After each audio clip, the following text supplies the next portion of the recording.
Okay, the crypto market's in a really crazy spot right now. We just had ourselves one of the most bullish announcements in an extremely long amount of time. I told you guys today would be a massive day because basically Trump appointed an individual.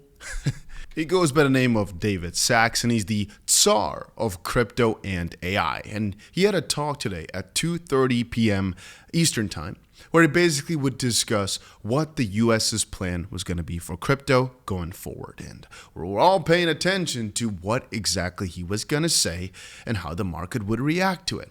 Now, basically, the moment he started spilling the beans, the market did really well because he basically said that they've started the reporting process. Again, reporting in this case here being to Trump. They are looking into a reserve and, well, I guess you can kind of see it here. Intel, we're evaluating a Bitcoin reserve. One of the first things we're going to look at in the administration, the concept of a sovereign wealth fund is separate, though, by Trump's crypto czar. Now, the moment this came out, people were kind of negative for some reason.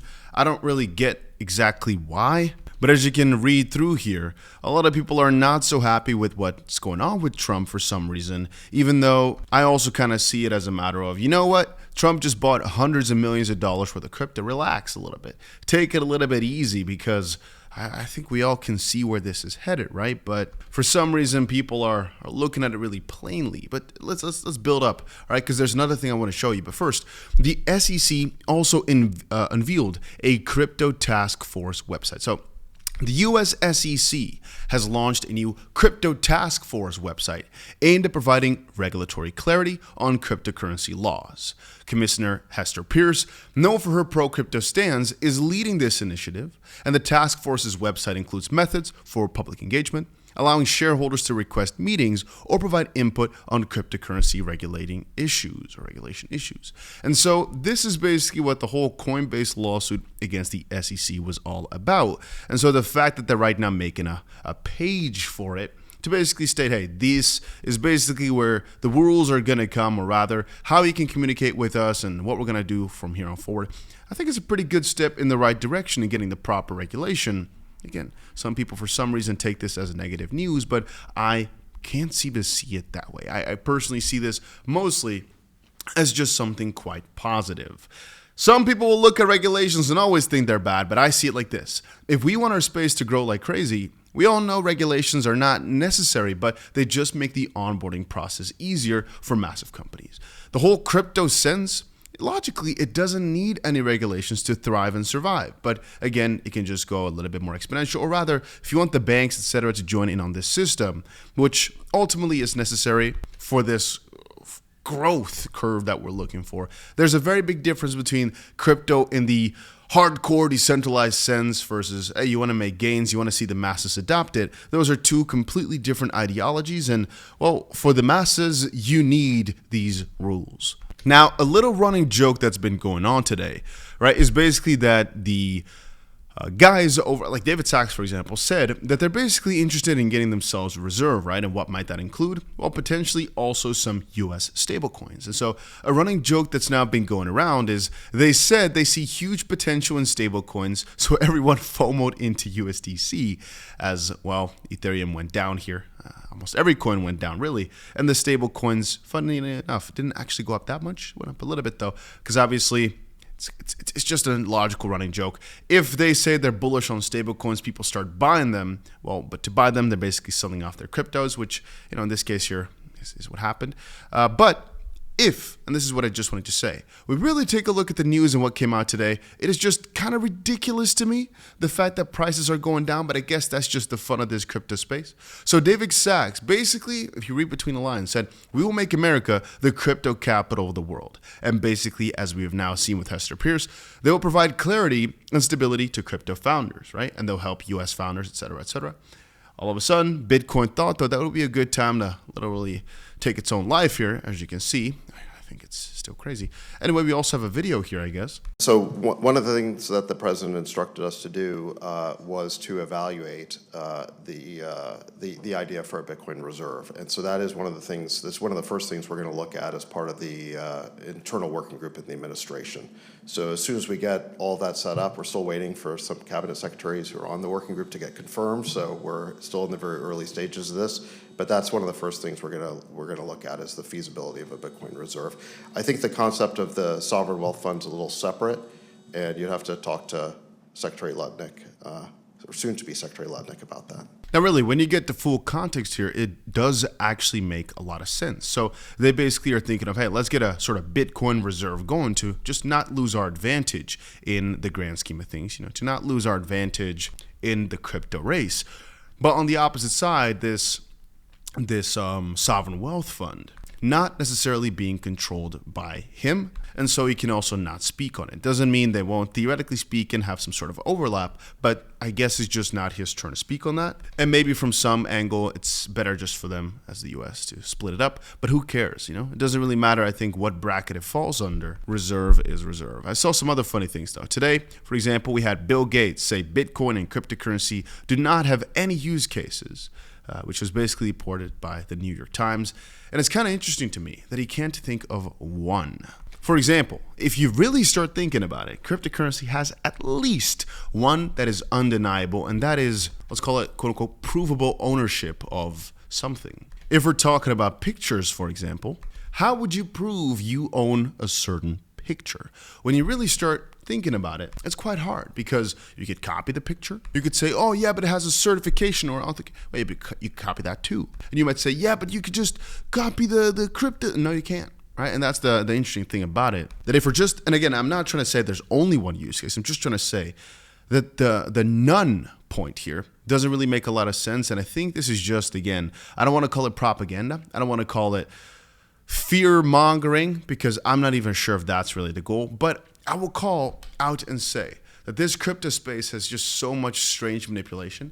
When you really start looking at the edges of it, you have heard these announcements. The US wants to make it the freaking priority to go after all this, and the market's moving down hard. I mean, I just took a look at it, right? And we just had a pretty massive downfall. XRP just broke down, fell back to support, right now has bounced back up.